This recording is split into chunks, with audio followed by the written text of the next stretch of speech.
Assalamualaikum warahmatullahi wabarakatuh. Sebelumnya, perkenalkan nama saya Aisyah Farah Amalia dari Prodi Ekonomi Pembangunan kelas C dengan 3 NIM terakhir 110. Di sini saya akan menjelaskan tugas artikel yang diberikan Bapak Sutikno dengan judul Paradigma Koperasi Wanita bernama Dewi Sri dalam sudut pandang ilmu pengetahuan, filsafat, dan agama dalam membentuk perilaku ekonomi. Sebelum pembahasan lebih jauh, akan lebih baik jika kita mengenal koperasi simpan pinjam terlebih dahulu. Koperasi simpan pinjam adalah lembaga keuangan yang bertujuan memberikan layanan finansial kepada anggotanya, meliputi fasilitas pinjaman, tabungan, dan pembiayaan. Koperasi muncul pada abad ke-19 sebagai respon terhadap paham liberalisme dan berkembang menjadi salah satu bentuk dalam bidang perekonomian. Koperasi simpan pinjam umumnya terdapat dua jenis, yaitu koperasi simpan pinjam konvensional dan koperasi simpan pinjam syariah. Koperasi simpan pinjam konvensional dirancang untuk memenuhi kebutuhan finansial anggotanya dengan cara mengumpulkan simpanan dan memberikan pinjaman. Sebagai institusi yang berlandaskan pada prinsip kerjasama, koperasi simpan pinjam bertujuan untuk meningkatkan kesejahteraan ekonomi anggotanya melalui mekanisme partisipatif dan gotong royong. Koperasi simpan pinjam sangat penting untuk memperkuat ekonomi lokal, khususnya pada usaha kecil dan menengah atau UKM yang sering menghadapi tantangan dalam memperoleh dana dari lembaga keuangan formal.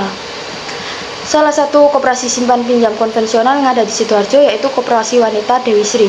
Koperasi tersebut didirikan oleh Susiana, Endang, dan Kusdastin yang aktif menjadi pengurus usaha peningkatan pendapatan keluarga.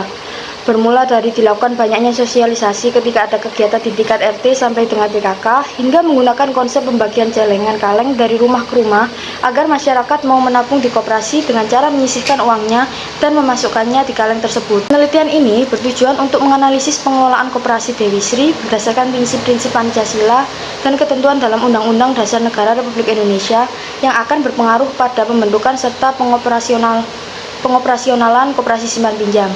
Selanjutnya, ada cara pandang filsafat yang akan membentuk perilaku anggota koperasi agar koperasi tersebut dapat bermanfaat dan adil bagi semua anggotanya, tidak hanya satu pihak.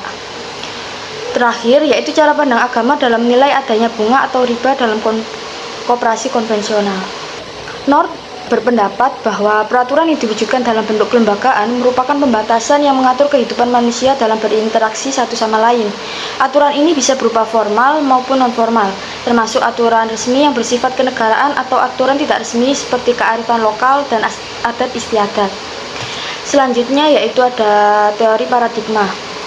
Paradigma adalah kerangka teoritis atau cara pandang dan memahami alam yang telah dilakukan oleh sekelompok ilmuwan sebagai pandangan dunia mereka. Menurut Thomas Kuhn, fungsi paradigma ini yaitu sebagai sarana bagi ilmuwan untuk mengobservasi dan memahami berbagai persoalan ilmiah di bidangnya, serta merumuskan solusi ilmiah terhadap permasalahan tersebut.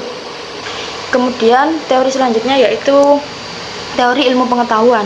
Secara umum, ilmu pengetahuan bertumpu pada prinsip dasar berupa pengujian terhadap kenyataan atau empiris, rasionalitas atau logika, dan keterbukaan terhadap revisi pengetahuan berdasarkan bukti baru. Perkembangan ilmu pengetahuan tidak bersifat kumulatif, tetapi mengalami lompatan besar melalui pergantian paradigma. Imre Lakatos berpendapat bahwa kemajuan ilmiah terjadi ketika program penelitian yang lebih progresif menggantikan program yang telah stagnan. Kemudian teori yang keempat yaitu teori filsafat. Filsafat yaitu salah satu bidang ilmu yang ada sejak zaman kuno.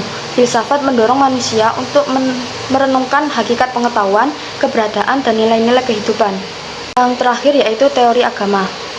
Brouquet berpendapat bahwa agama adalah hubungan khusus antara manusia dengan sesuatu yang lebih tinggi dan biasa disebut dengan Tuhan.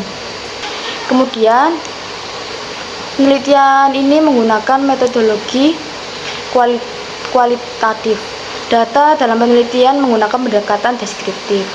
Data yang digunakan yaitu data sekunder yang diperoleh dari berbagai literatur. Teknik pengumpulan data yang digunakan adalah penelitian dokumenter, di mana berbagai sumber data dikumpulkan dari literatur yang relevan dengan masalah penelitian. Sumber literatur tersebut mencakup buku, majalah, dokumen, artikel, surat kabar, dan internet. Hasil dan pembahasan dari penelitian yang saya lakukan, yang pertama ada paradigma koperasi wanita Dewi Sri sebagai koperasi simpan pinjam konvensional dari sudut pandang ilmu pengetahuan. Koperasi beroperasi berdasarkan prinsip-prinsip koperasi yang menekankan pada keanggotaan sukarela dan partisipasi aktif anggotanya. Kegiatan utamanya yaitu pengumpulan dana dan pemberian pinjaman.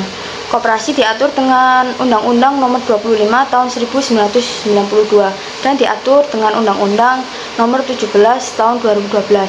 Namun, pada 28 Mei 2013, Undang-Undang Nomor 17 Tahun 2012 dibatalkan Mahkamah Konstitusi karena dianggap inkonstitusional atau bertentangan dengan Undang-Undang Republik Indonesia tahun 1945. Koperasi berdasarkan Pancasila dan Undang-Undang Dasar Negara Republik Indonesia serta mempunyai asas kekeluargaan. Koperasi simpan pinjam berfokus pada pengumpulan dana dari anggota secara berkelanjutan untuk membentuk modal usaha yang kemudian dipinjamkan dengan tujuan yang bermanfaat dan meningkatkan kesejahteraan para anggota. Hal tersebut juga diterapkan pada pelaksanaan koperasi wanita Dewi Sri. Modal utama koperasi wanita Dewi Sri diperoleh dari 6 jenis simpanan anggota, yaitu simpanan pertama, simpanan wajib, simpanan umum, simpanan Idul Fitri, simpanan pendidikan, dan simpanan Idul Adha. Yang kedua yaitu paradigma koperasi wanita Dewi Sri sebagai koperasi simpan pinjam konvensional dari sudut pandang filsafat. Nilai-nilai komunitarisme juga diterapkan dalam koperasi simpan pinjam konvensional berupa nilai-nilai kolektif dan kerjasama. Dalam persyaratan penerimaan anggotanya, koperasi wanita Dewi Sri mengharuskan calon anggotanya bergabung dalam salah satu kelompok. Tujuannya adalah mempermudah pengurus koperasi dalam memberikan pinjaman, karena dalam kelompok tersebut akan ada ketua yang memberikan penilaiannya layak atau tidaknya anggota tersebut diberikan pinjaman ketika mengajukan pinjaman. Pemilihan kelompok tersebut tanpa adanya paksaan, melainkan pilihan sendiri atas dasar kecocokan antar individu dan lokasi geografis yang saling berdekatan, sehingga adanya solidaritas antar anggota. Hal tersebut sejalan dengan pandangan Aristoteles terkait dengan eudaimonia atau kehidupan yang baik, yang menjelaskan bahwa ekonomi tidak hanya berfungsi sebagai akumulasi kekayaan, namun juga untuk mencapai kesejahteraan yang lebih bermakna. Dan yang terakhir yaitu ada paradigma koperasi wanita Dewi Sri sebagai koperasi simpan pinjam konvensional dalam sudut pandang agama Islam. Pandangan Islam memperbolehkan pinjam-minjam karena manusia memerlukan interaksi sosial untuk memenuhi kebutuhan hidup. Pada dasarnya, manusia saling membutuhkan satu sama lain. Oleh karena itu, ketika seseorang ingin berhutang baik dalam bentuk uang maupun barang, maka orang yang membantu dengan memberikan pinjaman sesungguhnya melakukan perbuatan baik yang dianggap sebagai ibadah kepada Allah. Hal tersebut tertulis dalam surat Al-Baqarah ayat 245. Namun, di sisi lain, hukum bunga pinjaman dalam koperasi wanita Dewi Sri sebagai simpan pinjam konvensional dilarang dan haram dalam agama Islam. Bunga pinjaman atau riba merujuk pada biaya tambahan yang dibayarkan atas penggunaan dana pinjaman dengan tambahan persentase yang dianggap tidak adil dan eksploitasi. Dalam Al-Quran, terdapat beberapa ayat yang melarang riba. Salah satunya yaitu pada surat Al-Baqarah ayat 275. Baik itu tadi hasil dan pembahasannya, dapat disimpulkan jika dari tiga paradigma tersebut memiliki paradigma yang hampir sama, yaitu membahas manfaat dari adanya koperasi simpan pinjam konvensional. Namun terdapat sedikit perbedaan dalam sudut pandang agama Islam, yaitu karena adanya riba atau suku bunga, karena Islam melarangnya. Mungkin sekian dari saya yang bisa saya sampaikan, kurang lebihnya saya mohon maaf. Wassalamualaikum warahmatullahi wabarakatuh.